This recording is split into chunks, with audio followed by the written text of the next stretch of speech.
Alors, bonjour à tous. On va vous présenter le master microbiologie. Donc, je suis Florence Wichniewski-Dier, je suis responsable de la mention. Ici, vous avez l'adresse du site web du master qui reviendra sur plusieurs diapositives et on vous mettra ce diaporama à disposition. Donc, le master microbiologie, c'est principalement une formation Lyon 1 qui est co-accrédité par Vet AgroSup, qui est l'École nationale vétérinaire de Lyon, et qui est en partenariat avec l'INSA de Lyon. Alors, je suis en train de me rendre compte qu'on ne voit pas mon titre, mais bon, c'est pas trop grave. Alors, ce master, il est ouvert depuis septembre 2016. Il fonctionne sous le terme de master microbiologie depuis septembre 2016.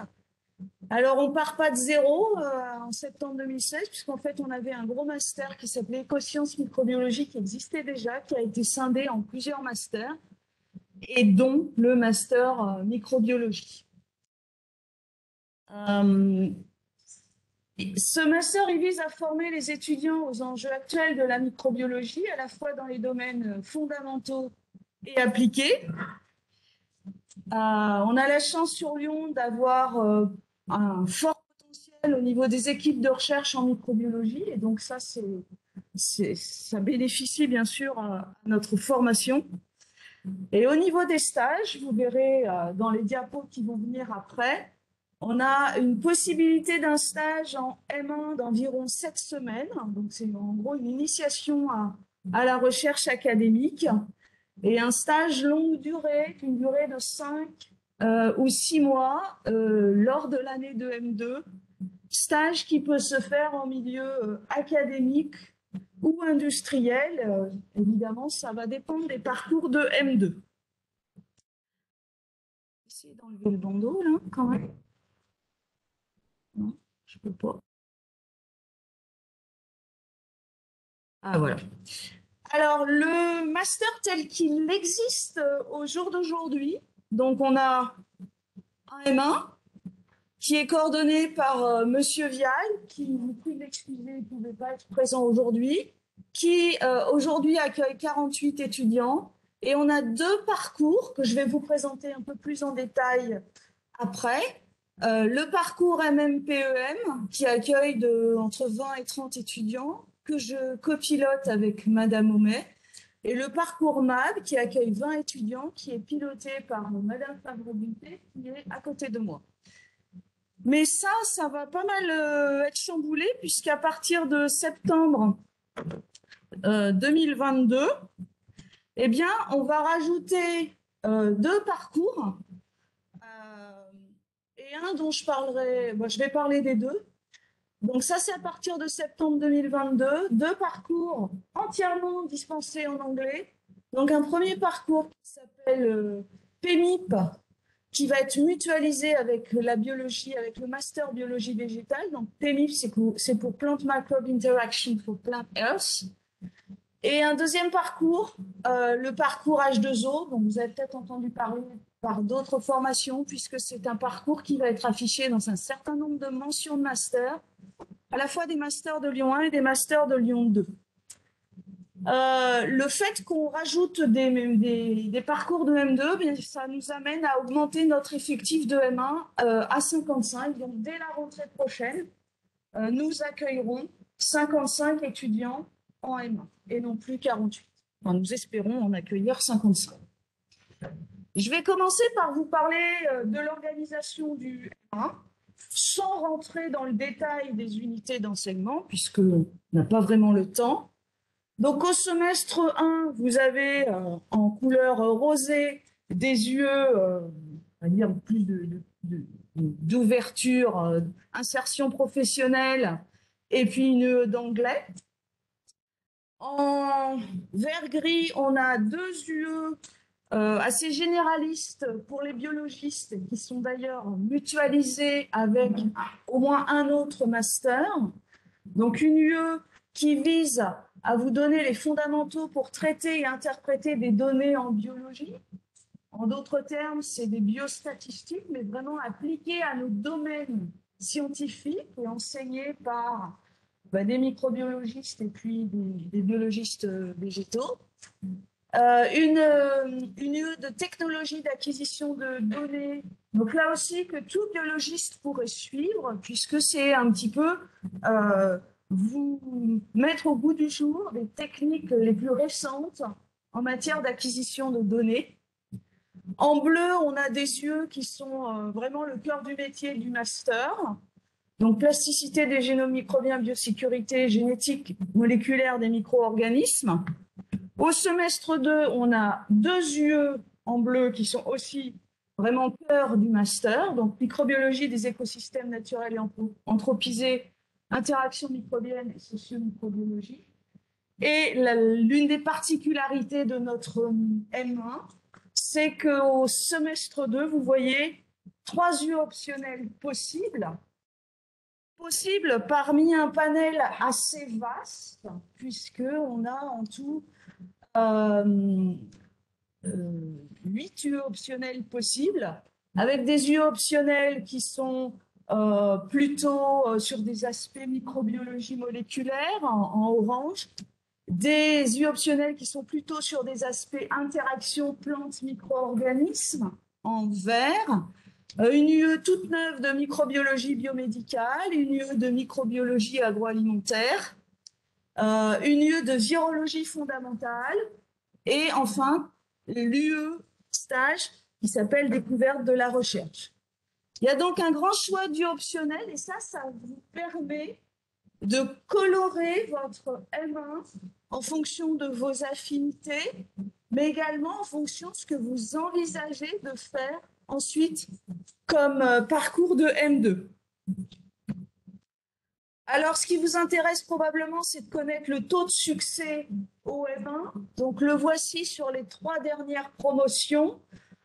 Il est bon, il est supérieur à 90% dans la majorité des cas. Bon, 2020-2021 étant quand même une année un peu particulière en termes de conditions d'enseignement, peut expliquer qu'on a une valeur un peu inférieure. Et les gens qui sont ajournés, certains redoublent, ce sont les nombres entre parenthèses, et d'autres parfois abandonnent la formation parce qu'ils se sont rendus compte qu'en fait, ils s'étaient mal orientés. Une information qui peut vous intéresser, c'est que dans un semestre, il y a des compensations possibles si les notes, tant que les notes aux UE sont supérieures ou égales à 9. Si, quand le M1 n'est pas validé, on autorise un doublement. Et si le M1 est validé, il y a un passage en M2. Donc, vous avez une place en M2, mais peut-être pas forcément le M2 qui sera votre numéro 1. Donc, ce bon taux de succès, à la fois en M1, mais aussi en M2, en M2, c'est quasiment proche de 100%. Eh bien, je pense qu'on le doit en grande partie, bien sûr, aux efforts des étudiants, ça, d'accord, mais aussi à l'exigence qu'on met sur la qualité académique des dossiers lorsqu'on les sélectionne et sur la motivation des candidats. Donc, ce qui vous intéresse probablement, ce sont les critères d'accès au M1. Donc, à partir de l'année, de septembre, là, il y aura donc 55 places. Jusqu'à maintenant, on ne traite pas tout à fait de la même façon les dossiers Lyon 1, les dossiers extérieurs Lyon 1. Donc, le master, il est accessible aux étudiants Lyon 1 dès l'instant où ils ont une licence mention sciences de la vie. Alors, principalement parcours microbiologie, mais tous les ans, on accueille quelques étudiants qui viennent du parcours sciences de la biodiversité et qui se sont découverts une passion pour la microbiologie. Quelques étudiants de GBC, parfois du parcours physiologie et assez régulièrement du parcours biochimie. En ce qui concerne les étudiants extérieurs, les licences sont pas forcément les mêmes intitulés, donc c'est des licences sciences de la vie de la Terre, avec des UE en microbio, en génétique, en biologie moléculaire et en biostatistique. Au niveau des Les critères, donc nous, ce qu'on essaie d'appliquer, c'est un premier cycle qui a été effectué en maximum 4 ans. Allez, on va jusqu'à 5 ans si l'étudiant est passé par la case PACES, études de médecine, ou si la scolarité est très particulière, des problèmes de santé, des choses comme ça. Sauf que si vous ne l'indiquez pas dans le dossier de candidature, ce n'est pas des choses qu'on peut deviner. On souhaite accueillir des étudiants qui ont une moyenne de L3 supérieure ou égale à 11. Bah, tout simplement parce qu'on sait très bien qu'entre 10 et 11, la réussite en master, on n'est plus en licence, là, la quantité de travail et de réflexion qu'il faut amener, elle est quand même, c'est un cran légèrement au-dessus. Il y a une grande marche, si j'ose dire. Et donc, si vous êtes très moyen en licence, mais en master, ça risque de ne pas passer. Okay. Donc, on essaie d'appliquer ce critère, ainsi que toutes les UE cœur de l'année de L3 validées. Bon, alors c'est vrai qu'on sait qu'il y a une ou deux UE, c'est un peu difficile, donc on est un peu conciliant parfois. Pour les extérieurs, on applique les mêmes règles, sauf que là, on met une moyenne à 12, puisqu'on sait très bien que d'une université à l'autre, les niveaux sont un petit peu disparates. Et dans tous les cas, eh bien, on lit les lettres de motivation, qu'elles soient manuscrites ou pas, peu importe, et on aime bien voir des vraies motivations qui nous sont présentées et une certaine cohérence au niveau du projet professionnel. Alors, si je fais un bilan sur la campagne qui vient de s'écouler, donc sur les candidatures qu'on a examinées en juin 2021 pour la promo qui est actuellement en M1, donc on avait alors un effectif de 48, on a examiné 555 dossiers, un record pour nous. Bon, inutile de vous dire que ça nous occupe un petit moment quand même. Alors, si on regarde entre Lyon 1 et... On a examiné 117 dossiers émanant de l'Université Lyon 1. Vous avez sur la diapositive le devenir de ces différents dossiers. Donc, vous voyez qu'on en met en liste principale. On est sûr que d'après leurs résultats académiques et leur motivation, c'est des étudiants qui ont toutes leurs chances de réussir dans le master. Et puis, on en met en liste d'attente. Parfois, parce qu'on voudrait avoir les notes de session 2 pour statuer. Et puis, on en refuse aussi. Et en fait, on a énormément de dossiers extérieurs. Et on en refuse énormément, comme vous pouvez voir. Et au final, si on regarde la promo de cette année, on a 47 étudiants, 23 qui sont issus de la licence Lyon 1. Quand je dis licence, ça peut être que le L3 fait à Lyon 1. 19 extérieurs, on a 3 redoublants et on a 2 étudiants qui sont en césure. Donc en césure, je ne sais pas si vous connaissez, ils nous ont demandé à rentrer en master microbio, mais ils sont partis pendant 1 an, souvent à l'étranger. Et ça veut dire qu'on leur met au chaud la place pour la prochaine rentrée. Alors, l'accès au M1, comment il se fait? Donc, on examine les dossiers en commission pédagogique. Les pièces pour constituer le dossier, c'est des choses très classiques.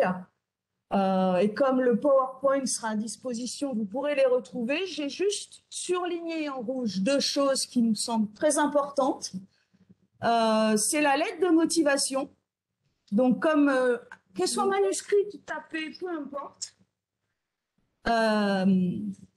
Et puis, on vous demande aussi dans le dossier un récapitulatif de scolarité. Donc, en fait, il y a un tableau à télécharger, à remplir, ce qui nous facilite pas mal le travail.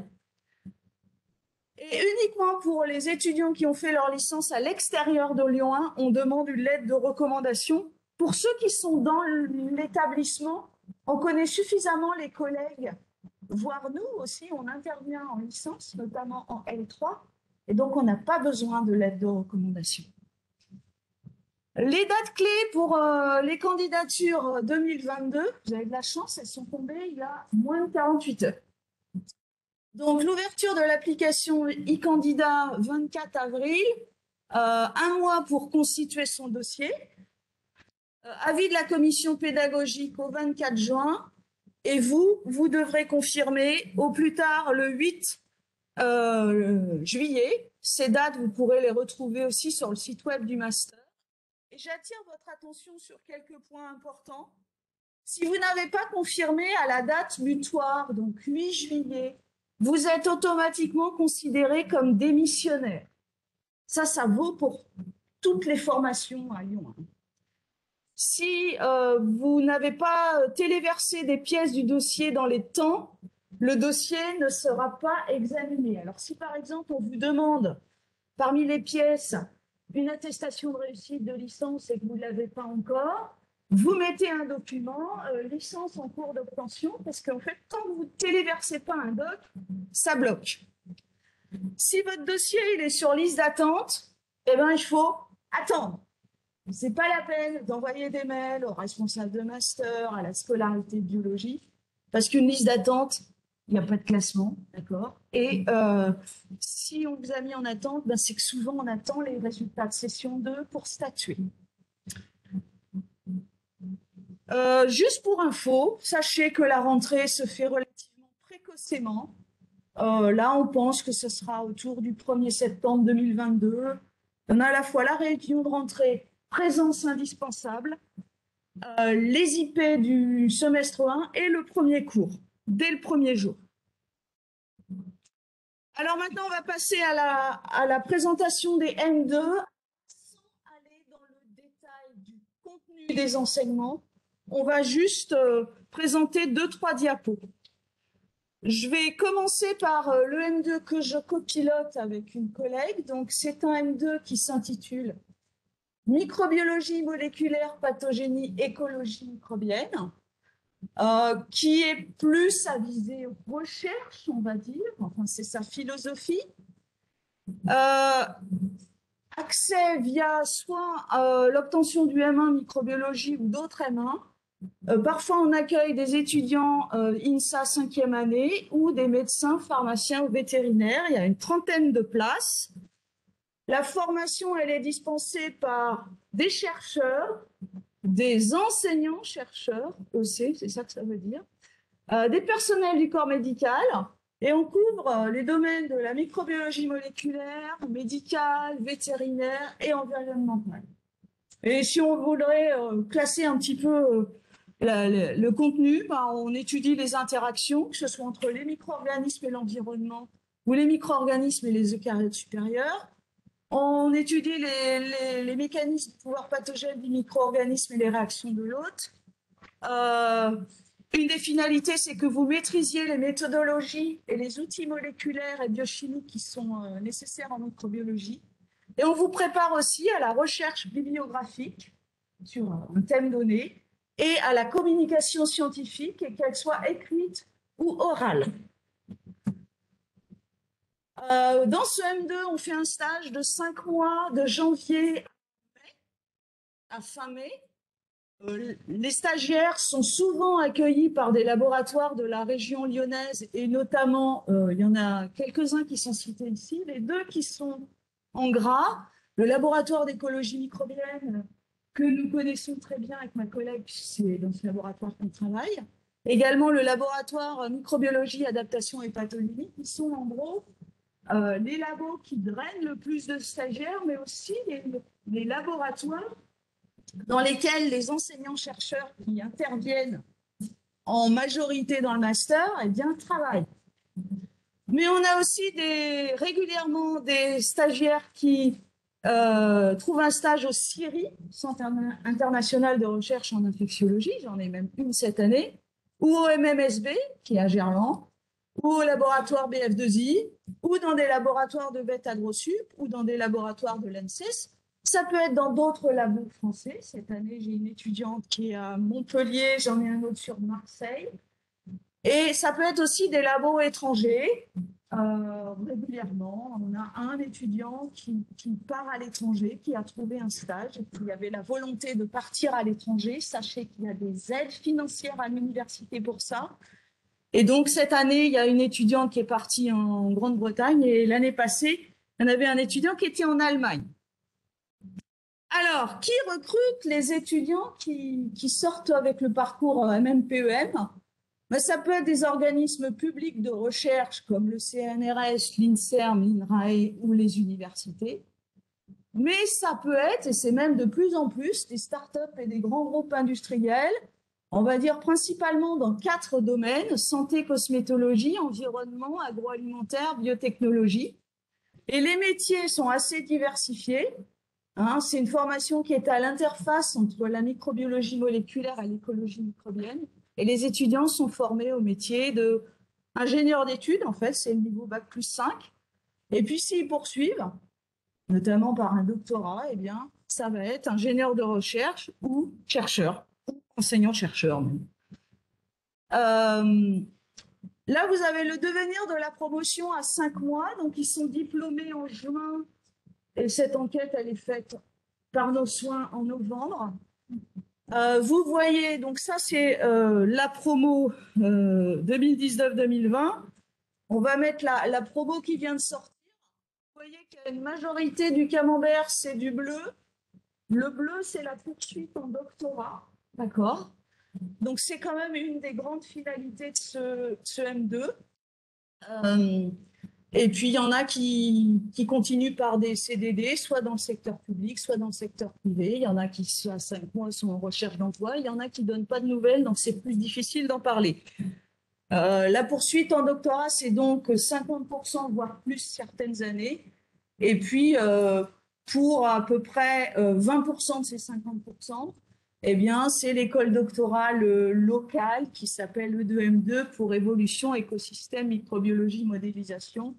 Vous êtes peut-être un peu jeune pour en entendre parler, mais c'est là que les étudiants essaient d'obtenir un financement de doctorat.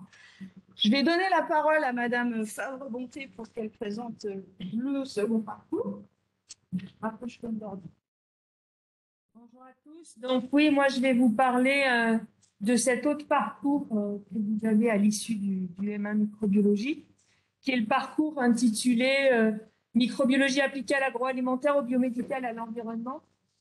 En un mot, je dirais qu'il se distingue du parcours MMPEM par le fait qu'on fait aussi de la recherche, mais que tous les métiers vers lesquels vous vous dirigerez après avoir fait le MAP seront des métiers industriels.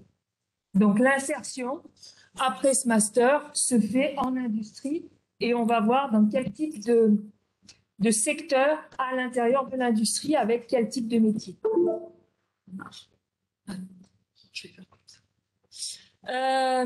L'accès, donc c'est effectivement être titulaire d'un M1, alors celui de microbiologie ou de l'extérieur au M1 microbiologie de Lyon. La différence également, c'est qu'on a un numerus clausus, donc on n'acceptera pas plus de 20 étudiants par promotion. Il n'y en aura pas 21. Alors, en termes de contenu, la formation est dispensée à la fois par des enseignants-chercheurs et chercheurs du secteur public, mais de manière plus importante, en proportion, par des professionnels des secteurs concernés et qui proviennent de l'industrie. Donc, le but étant de maîtriser les concepts et technologies en microbiologie appliquée avec différents axes thématiques, beaucoup de travail qui se fait sur la base de projets et qui tourne autour du génie microbiologique, de la microbiologie destinée à appliquer au secteur que je viens de citer, au fait que vous sachiez maîtriser les agents microbiens en termes de croissance, de survie, d'inhibition, de destruction. On forme à l'hygiène et la sécurité alimentaire et à la maîtrise des risques en tout genre, qu'ils soient agroalimentaires, biomédicaux, mais aussi dans l'environnement. L'application, elle se fait à la fois sur des microflores qui sont d'intérêt technologique, dont on aura besoin dans l'industrie, mais également sur les microflores d'altération ou pathogènes.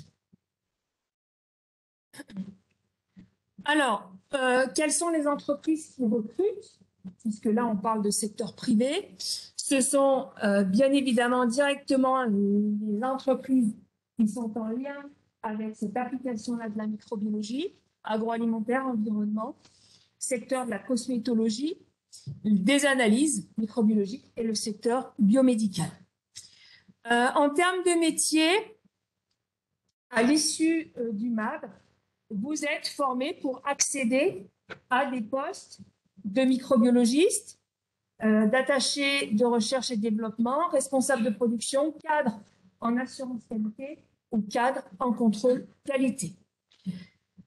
À l'issue du MAB, le soir des soutenances de stage qui ont lieu tout début septembre, les étudiants sont à 60-65% placés, soit directement dans l'entreprise où ils ont effectué leurs 6 mois de stage, la durée du stage est de 6 mois, ou alors parce que, dans certains cas, ils ont directement été chassés par d'autres entreprises parce qu'ils ont été particulièrement dynamiques pour se mettre sur le marché alors qu'ils faisaient leur stage. En termes de devenir de la promotion, donc on a des proportions qui peuvent être un petit peu différentes. Tout est fait sur 20, hein, puisque vous avez compris la capacité d'accueil de 20 étudiants.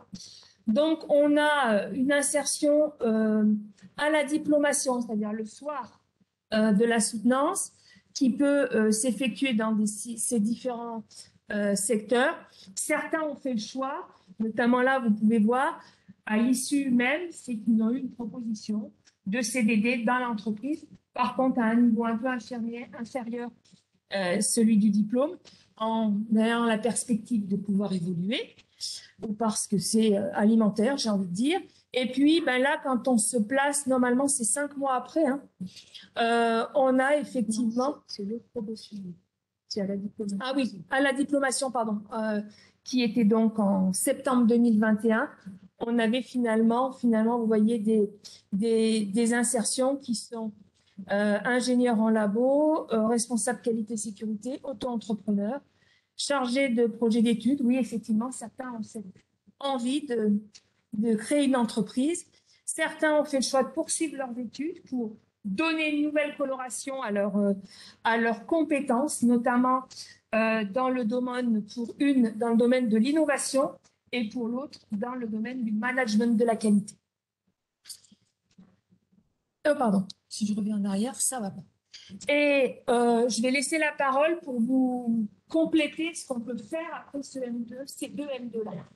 Voilà, et après j'embrayerai sur les nouveaux parcours. Donc à l'issue des deux parcours de M2, que ce soit MMPM ou MAB, on a une année de spécialisation possible qui s'appelle ingénieur technico-commercial, qui se fait en alternance. Alors c'est une année en fait qui est ouverte à tout un tas de diplômés de M1 ou de M2, d'ailleurs ça dépend des masters scientifiques de Lyon. Donc nous on a choisi d'émarger à cette formation, mais de faire entrer nos étudiants à Bac+5 afin qu'ils aient vraiment une compétence scientifique et technique complète en allant jusqu'au M2 microbio. Et puis, via cette année supplémentaire, ils vont acquérir une compétence commerciale et marketing qui peut être très prisée sur le marché de l'emploi. Et l'avantage de ces formations, c'est que vous avez vraiment la double casquette. Vous êtes scientifique, vous savez de quoi vous parlez si vous avez, par exemple, à organiser des opérations de marketing. Je vous ai indiqué le site web de cette formation. Je vais maintenant passer au nouveau parcours sur lesquels, évidemment, je vais dire moins de choses, puisque comme ils ne sont pas encore ouverts, on n'a pas le recul, notamment en termes d'employabilité et de devenir de nos étudiants. Donc, le parcours PMI, pour Plant Microbe Interaction for Plant Health. Donc, les responsables sont deux collègues, une qui est plutôt microbiologiste et un collègue qui est plutôt biologiste végétal, sachant que ce parcours, il a été construit à plusieurs, hein, dont j'ai fait partie. Donc l'accès, ça sera être titulaire d'un M1 microbiologie ou d'un M1 biologie végétale, et on espère d'autres M1 français, mais aussi étrangers, puisque la formation sera dispensée en anglais.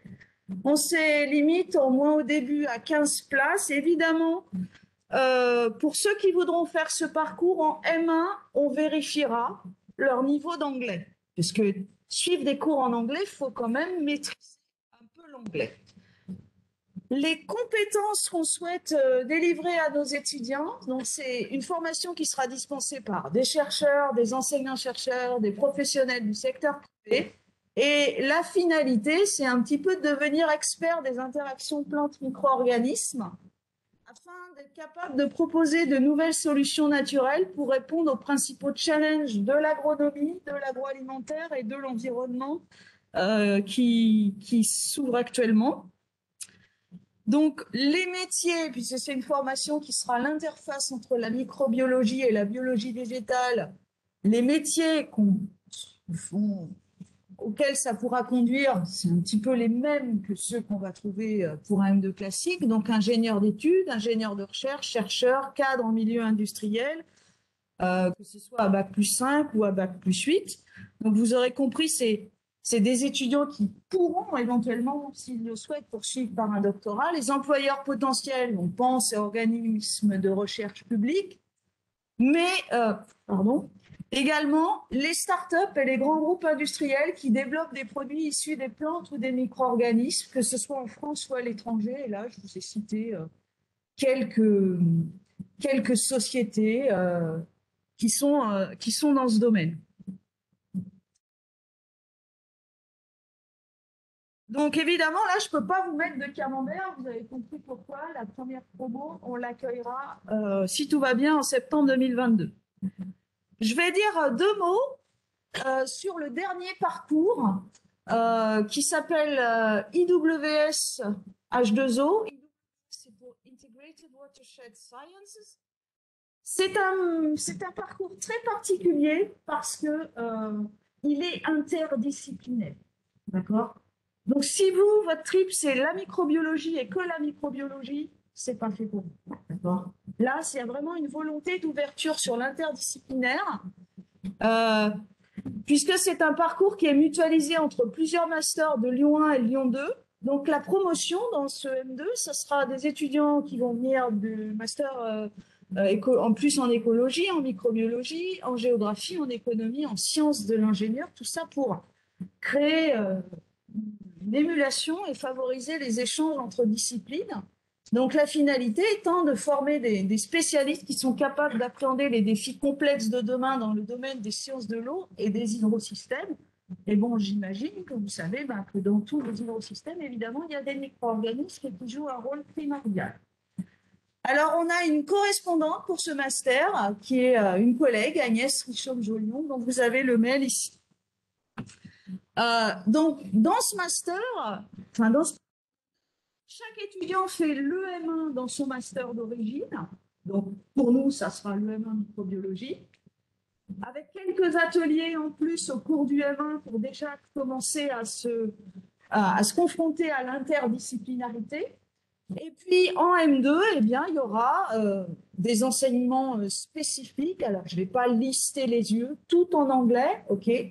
Et puis au semestre 4, un stage de recherche sur un projet d'envergure transdisciplinaire, c'est-à-dire sur un même projet. L'idée, c'est de faire travailler un microbiologiste, un écologue, un géographe. Vous avez le responsable du parcours, les informations en termes notamment de site web. Donc pour intégrer le parcours, et d'ailleurs pour intégrer n'importe lequel des 4 parcours de M2, on vous demande, lorsque vous déposez votre candidature en M1, eh bien, de nous indiquer à titre informatif vers déjà lequel des parcours de M2 vous pensez vous orienter. C'est informatif, c'est pas gravé dans le marbre, d'accord ? Mais nous, déjà, ça nous donne un petit peu une idée.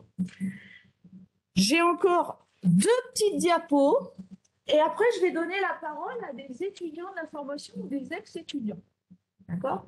Un mot sur une association qui est adossée au master microbiologie, donc l'association du master microbiologie de Lyon, qui s'appelle l'AMIB, qui a été créée en 2019 pour notamment renforcer la cohésion inter-étudiants au sein du master, mais pas que. Il y a un groupe Instagram qui s'appelle AMIB Lyon, il y a un groupe LinkedIn quand on est dans la formation ou quand on est passé par cette formation, bien sûr. Cette assoce, elle anime des temps, enfin, elle elle crée des temps de cohésion, elle organise des temps de cohésion, elle organise un parrainage entre étudiants de M1 et de M2. Il y a des suites de promos. Je voulais en mettre un, je l'ai oublié. Ah, tu l'as mis, Tim, super. Il y a des suites de promos tous les ans qui sont éditées. Il y a des échanges scientifiques, notamment au cours des périodes de stage. Et il y a une cérémonie, enfin, il y a organisation de cérémonie de remise de diplôme. Et notamment là, vous avez une photo où on a les deux promos, MAD, MMPEM, diplômés sur l'année passée. Donc, ça s'est fait le 19 novembre 2021. Et vraiment, l'association a eu un rôle moteur dans cette organisation. On les a chaleureusement remerciés pour ça. Dernière petite diapo. Au cours de notre présentation, j'ai mentionné le doctorat à plusieurs reprises, ou la thèse, c'est pareil. Alors vous êtes peut-être encore un petit peu jeune, je ne sais pas, L1, L2, il y a des gens qui sont L3 là? Oui, ok. Alors, bon, L1, L2, c'est un peu jeune, mais je voulais vous mentionner un événement qui a lieu ce soir en plus, qui s'appelle Parenthèse, pas parenthèse comme ça, Parenthèse, qui a lieu donc ce soir. C'est organisé par des étudiants, dont certains ont suivi ce master d'ailleurs, qui sont désormais en train de préparer une thèse de doctorat. D'accord? Donc si vraiment vous avez envie, vous êtes curieux, vous voulez savoir ce qui se cache derrière, je vous invite vraiment à assister à cet événement. Alors je vais changer de diaporama, puis je vais donner la parole aux étudiants ou anciens étudiants de la formation. Alors, on va commencer par... Ah, attends, je ne suis pas dans le bon mode.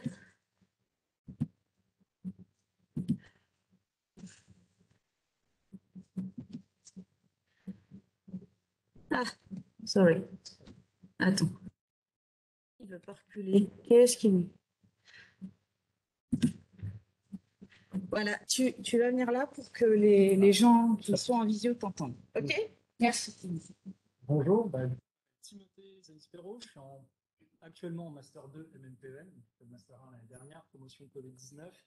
Je vais vous faire un petit, rapidement, le parcours scolaire que j'ai eu. Après le lycée, j'ai fait 2 ans de PACES qui ne sont pas très bien passés.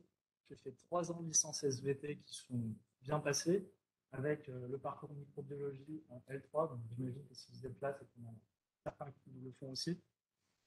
Et du coup, j'ai intégré le Master 1, où j'ai fait un petit stage dans l'UEDR, dont on parlera tout à l'heure, au laboratoire d'écologie microbienne ici sur la fac. Et je fais actuellement mon Master 2 en stage aussi pendant 5 mois au laboratoire d'écologie microbienne. Pourquoi est-ce que j'ai choisi ce master? C'est que globalement, je suis arrivé en L3, je ne savais pas ce que je voulais faire. Et j'avais plutôt bien aimé la microbiologie en L2. Donc j'ai fait le parcours microbiologie en L3 et je me suis retrouvé avec, à la fin, en fait, j'avais pas mal de questions en arrivant au second semestre en ce qui concernait la microbio. Et puis, il y a des matières qui me permettent d'y répondre, comme microbiologie microbienne ou BLE. Mais il restait encore beaucoup de questions, et vu que je ne savais pas vraiment si je voulais si je voulais faire un doctorat, ou si j'avais envie de faire de la microbiologie dans la santé, dans l'agroalimentaire, je me suis dit, je vais faire le Master 1 à Lyon, parce qu'en fait, c'est super généraliste. Et au second semestre de ce Master 1, il y a beaucoup d'options qui sont disponibles, dont une option qui s'appelle le découverte de la recherche. Et vu que je n'avais pas fait de stage l'été, parce que l'été, il faut faire d'autres choses, prendre des vacances, travailler un peu, ça m'a permis d'avoir un petit avant-goût de la recherche dans le domaine public, donc au laboratoire d'écologie microbienne. Ça s'est super bien passé, j'étais très content. Et je me suis dit que du coup, j'allais pouvoir ensuite essayer d'enchaîner sur le Master 2 MMPEM pour essayer peut-être de continuer en doctorat l'année prochaine. Ce qui est très intéressant dans ce master, c'est que du coup, bon, il y a des techniques expérimentales qui sont essentielles à apprendre, hein, enfin, de la génétique, et de la biomol, tout ça. Mais il y a aussi quelque chose qui me plaît beaucoup, il y a beaucoup de matières qui vont vous demander de gérer des projets, de les mener en groupe, et derrière de restituer les idées, les connaissances que vous avez de beaucoup de manières différentes, que ce soit à l'écrit, à l'oral, sous forme de poster, sous forme de rapport. Ça, c'est hyper important bon, globalement pour le reste de votre vie professionnelle. Et ça permet d'améliorer les capacités de synthèse et de réflexion. Vous allez avoir beaucoup de temps d'autonomie, enfin beaucoup de temps. Si vous allez avoir pas mal de temps d'autonomie, on va vous donner un sujet, il va falloir vous l'approprier et que vous arriviez à le comprendre et à le restituer derrière.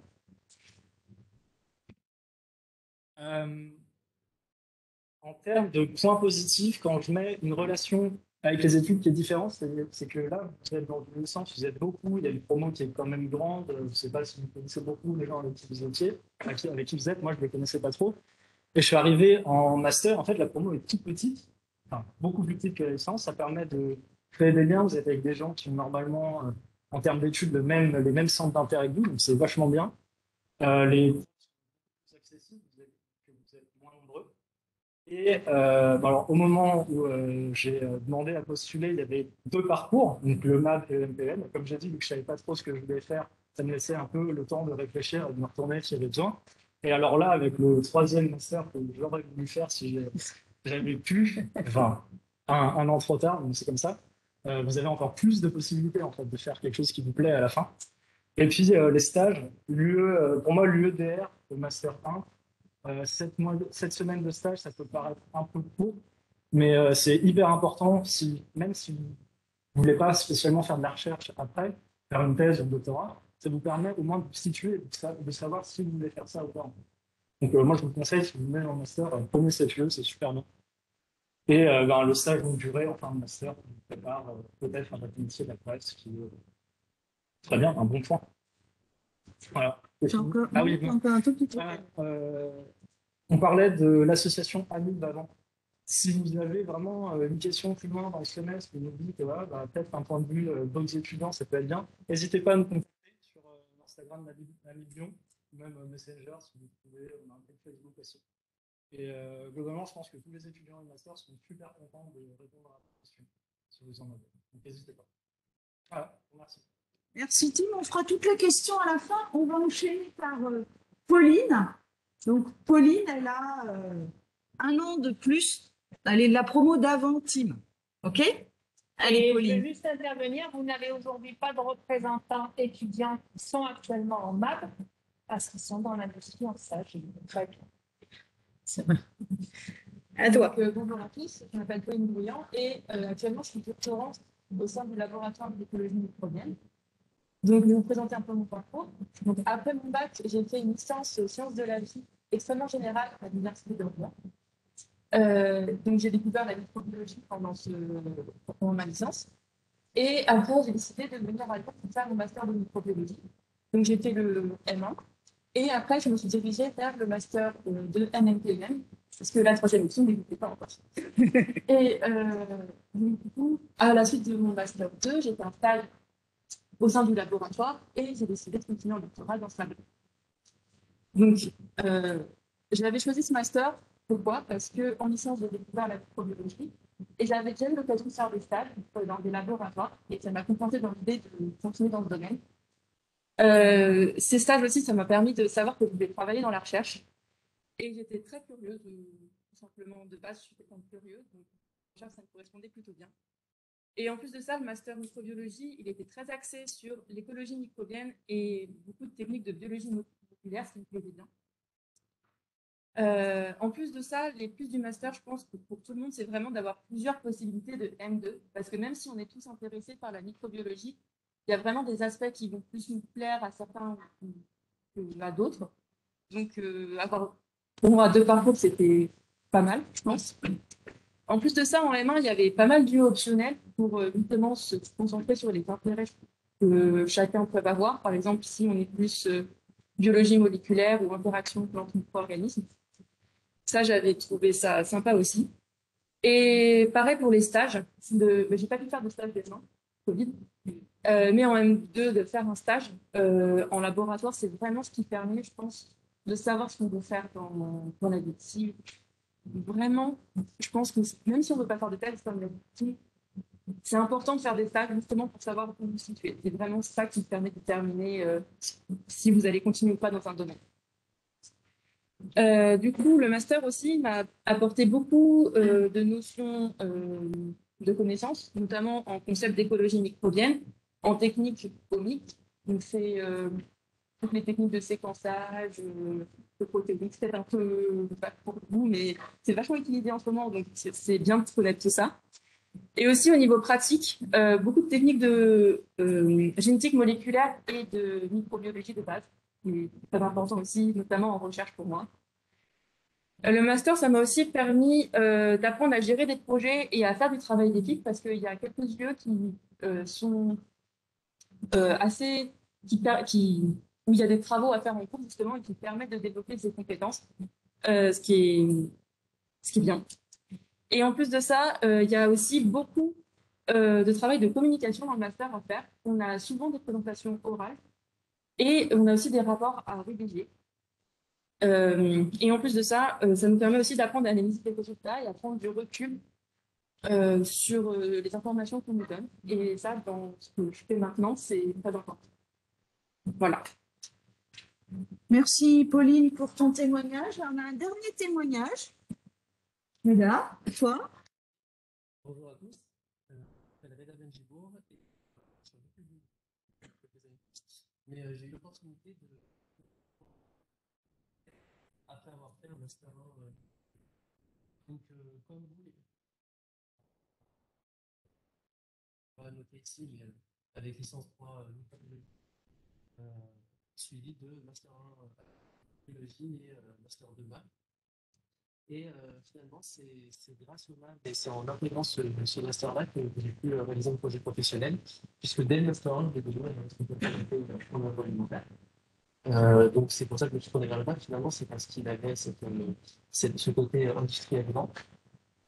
Donc j'ai effectué mon stage chez Bois Service Tech, donc c'est pas que de chimie, mais c'est un gros site agroalimentaire qui est basé à Faisan, sur lequel j'ai travaillé sur quelques projets. Donc déjà, je suis responsable qualité dans ce quotidien. Mais pour prendre le projet, parce que ça a été très bien décrit par Pauline qui m'était juste avant moi, on fait beaucoup de gestion de projets en fait, ce quotidien, et finalement, ce sont ces CV qui vous sont transmises tout au long de votre formation. Donc, c'est très important de travailler les économies, travailler en gestion de projets, et par ailleurs, et même, enfin, le simple fait de faire des présentations au cours de votre cursus va vous servir plus tard dans votre vie professionnelle. Par la suite, j'ai intégré une autre entreprise, Cisco France, qui est également un site des réseaux international. À l'époque, j'étais en CDD, j'ai refusé une proposition de CDI et aujourd'hui, c'est un luxe. Tout simplement parce que j'avais le projet de devenir responsable qualité et que j'ai eu cette opportunité-là en 2018. Donc, j'ai intégré le groupe Toz Events, qui est un groupe événementiel agroalimentaire présent sur Lyon, Grenoble et Marseille. Et c'est là où j'ai pu vraiment me révéler, mettre en application finalement même au quotidien des choses que j'ai appris tout au long de mon cursus, que ce soit en licence, en master 1 et en master 2.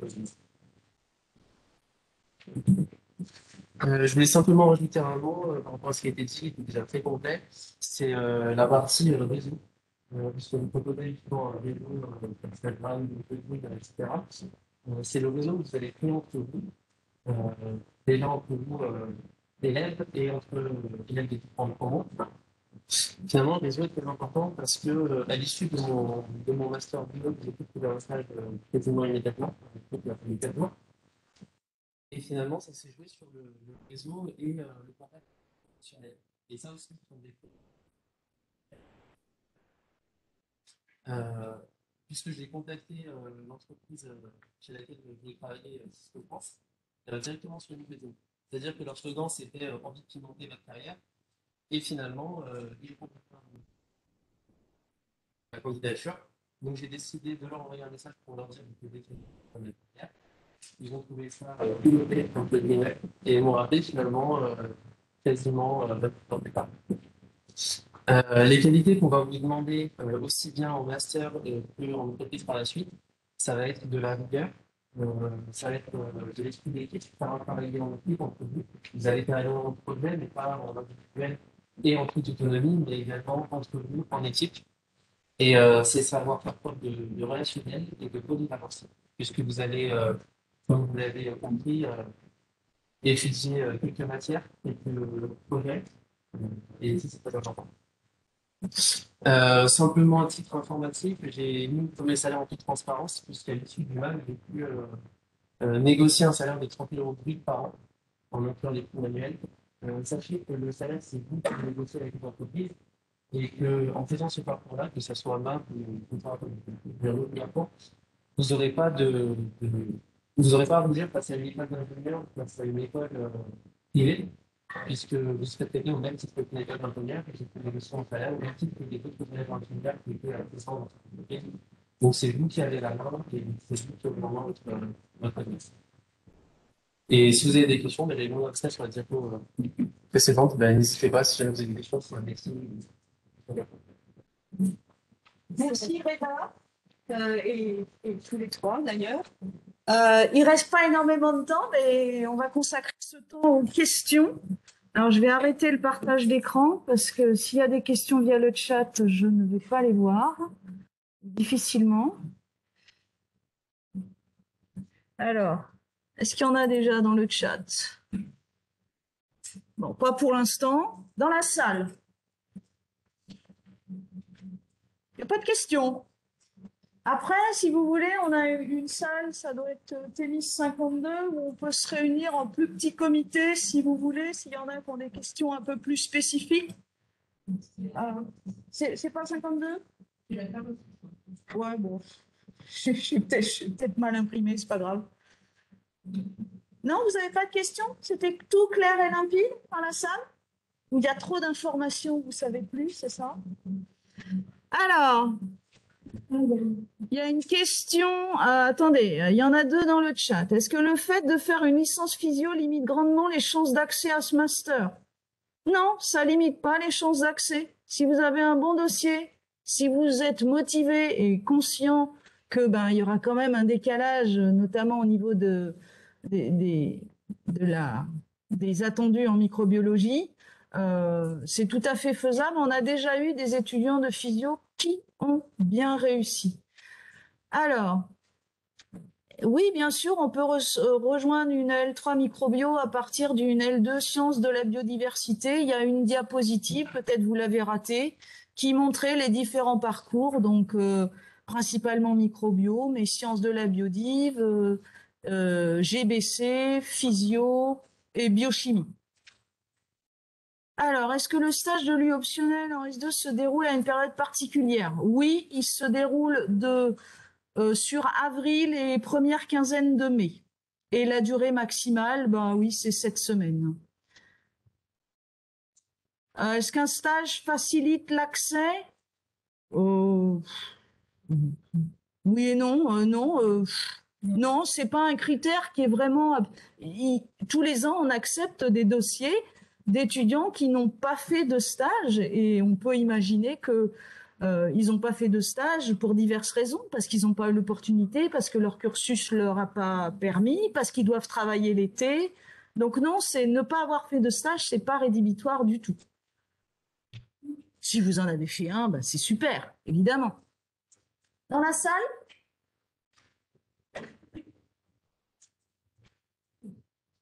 Non? Tu n'avais pas vu un doigt Ah, pardon. Témi?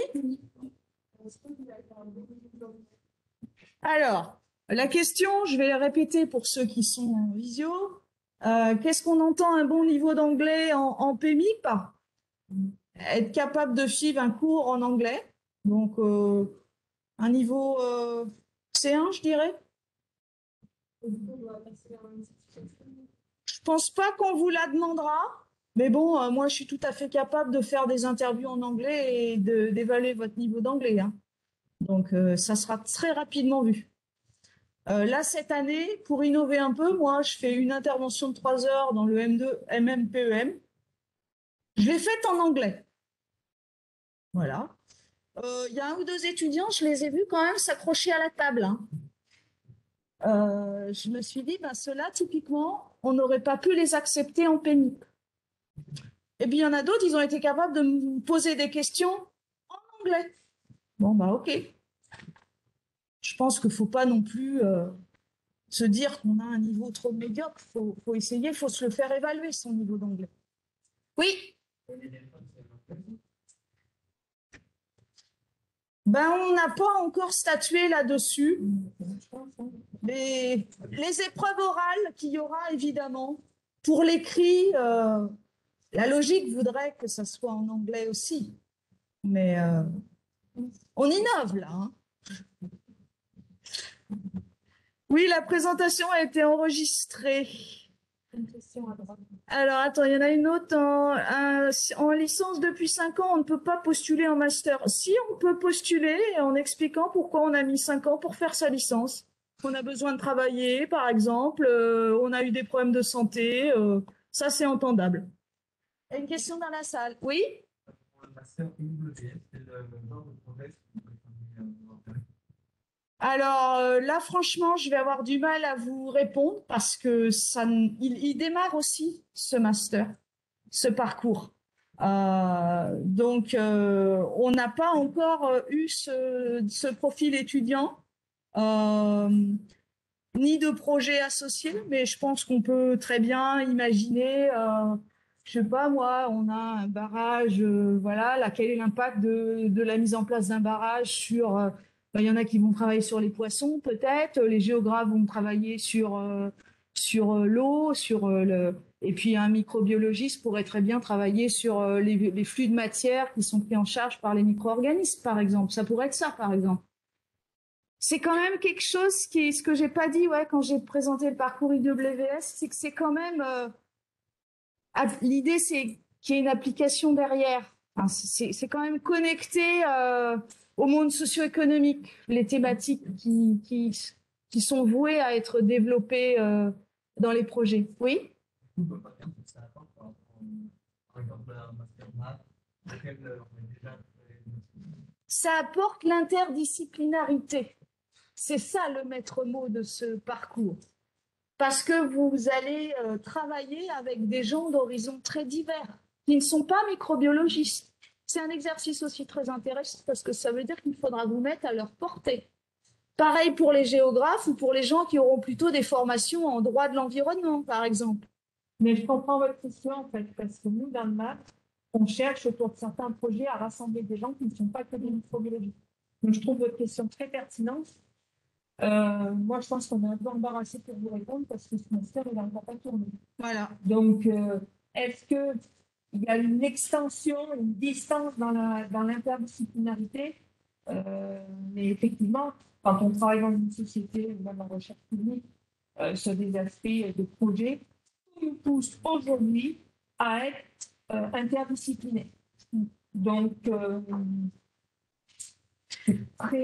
votre question est particulièrement pertinente. Je suis pas sûre qu'on soit bien capable de répondre. Il y a une autre question qui vient d'apparaître dans le chat, enfin deux. Donc oui, la présentation a été enregistrée.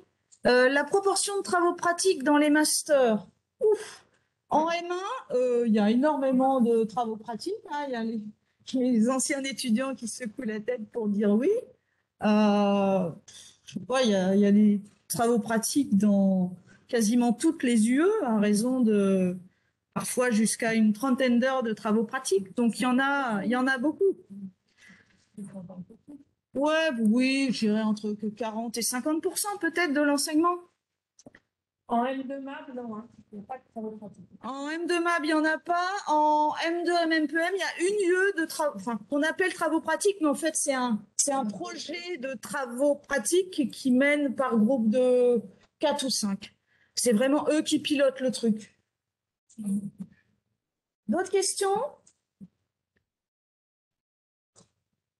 Oui?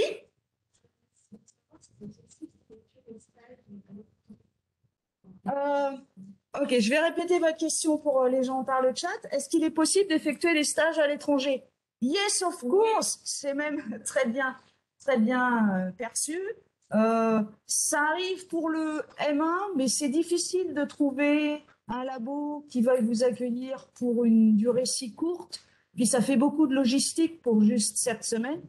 Mais par contre, pour le M2, oui, régulièrement, il y en a dans le parcours MMPM, il y en a aussi dans le MAB. Alors évidemment, ces 2 dernières années, c'est un petit peu plus compliqué. Moi, de la promo précédente, j'avais une étudiante qui voulait aller faire son M2 au Canada. Elle n'a jamais pu partir à cause de la Covid. Donc, elle a changé son fusil d'épaule. Mais du coup, là, elle a fait un stage en région parisienne. Elle est partie en thèse au Canada. Du coup, elle a quand même réussi à réaliser son vœu. Et là, cette année, en bac, on a eu au Canada. Voilà. Et moi, j'ai une étudiante cette année qui est partie en Grande-Bretagne. Et comme ça devenait compliqué en Grande-Bretagne à cause du Brexit, elle a fait une partie de son stage en Grande-Bretagne, une partie en Suède. Donc c'est possible. Par contre, la démarche pour trouver le stage, elle est individuelle dans ce cas-là, parce que nous, on n'a quasiment jamais de proposition de stage, parce qu'en MMPEM, on a quand même une liste de propositions de stage. Je ne vais pas démarcher à l'étranger. Je reste quand même sur le territoire national. Donc oui, c'est même très bienvenu. En plus, pour un stage de M2, vous avez des aides financières à l'université qui ne sont pas anecdotiques, hein. Donc, on a les contacts, on vous envoie vers les gens qui gèrent tout ça. Donc, il n'y a pas de souci. Alors, quand c'est le M2, notamment MMPEM, puisque je le copilote, on vérifie quand même que le labo dans lequel vous allez mettre les pieds, il est solide scientifiquement. D'accord? On ne vous envoie pas dans un labo qui ne publie pas de publications scientifiques ou ce genre de choses. On vérifie quand même que c'est solide et que le sujet qu'ils vont vous confier, il est vraiment, il rentre dans le cadre du master, dans le cadre en termes de thématiques scientifiques, en termes de niveau. Il ne s'agit pas de vous confier un stage de niveau technicien alors que vous êtes en train de préparer un diplôme de Bac+5. Donc on fait ces vérifications-là, et puis une fois que ça s'est vérifié, vous avez notre feu vert. OK? D'autres questions? Oui?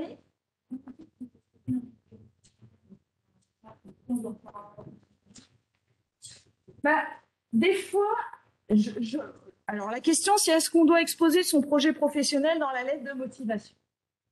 On peut concevoir qu'en fin de L3, ça soit encore difficile de se projeter dans un parcours et d'avoir vraiment de se viser un métier particulier. On peut tout à fait le concevoir. Mais vous pouvez essayer déjà de faire cet exercice. Mais alors, par contre, quand on reçoit des lettres de motivation ou quand on les lit, on voit pertinemment que la même lettre a été envoyée au master microbio, au master BMC, au master BV, vous n'êtes pas crédible. D'accord? On le voit, nous, quand on lit les lettres. Que c'est la même lettre type que vous envoyez à vos 10 ou 15 candidatures. D'accord? Faites un effort de vous projeter à minima dans le master que vous ciblez. On comprend que vous fassiez différentes candidatures pour augmenter vos chances, mais il faut que ces candidatures soient crédibles. Hein? Je résume bien. Hein? Oui, et puis en fait, cet effort-là, parce que ça représente un effort, il vous sera forcément utile. C'est vous posez la question de dire, bah, finalement, dans 5 ans, je veux voir occuper quoi comme poste. Effectivement, il y a des gens qui ont besoin effectivement de faire de la recherche, donc ils pourront éventuellement prendre le devoir. Il y en a d'autres qui ont besoin de travailler sur des sujets qui sont hyper fondamentaux, d'autres qui soient très appliqués. Et ça, je pense que vous pouvez commencer à avoir quand même ces sensibilités. Et c'est ça qui vous aidera à rédiger votre lettre pour faire cet effort. Moi, je vous invite à une chose, c'est d'aller voir les offres d'emploi. Même si ce n'est pas ce que vous avez maintenant, mais imaginez-vous aller faire les offres d'emploi sont publiées de manière sans accès limité et essayer de voir le descriptif de poste et de dire bon, ouais, non, effectivement, moi, je peux aller dans un bureau à brasser de la paperasse, ça ne m'intéresse pas, ou au contraire, ouais, je me dirais bien. Voilà. Et c'est cet exercice qu'on vous demande, il est avant tout pour vous situer. Alors, il y a une dernière question dans le chat qui peut intéresser pas mal de monde et après on libère l'amphi.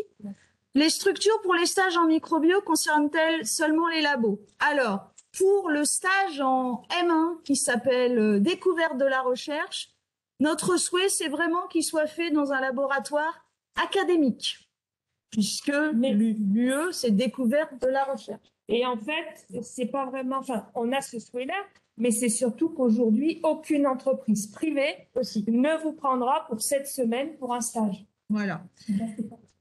Et puis, pour les stages en M2, eh bien, peut-être je n'ai pas été assez claire. En M2, MMPEM, c'est des labos académiques. En MAB, c'est principalement l'industrie, mais il arrive qu'il y ait des projets qui soient menés dans un labo académique avec un partenaire industriel. En PMIP, je pense qu'il y aura les deux types de structures, enfin à la fois des privés et des publics qui pourront accueillir des stages. Voilà, j'espère que ça répond à votre question. Bon, je suis désolée, on va devoir libérer l'amphi. Est-ce que certains d'entre vous veulent poursuivre la discussion? Ok. Eh ben, je vais aller avec vous. Alors, j'arrête l'enregistrement. Au revoir à tout le monde en visio.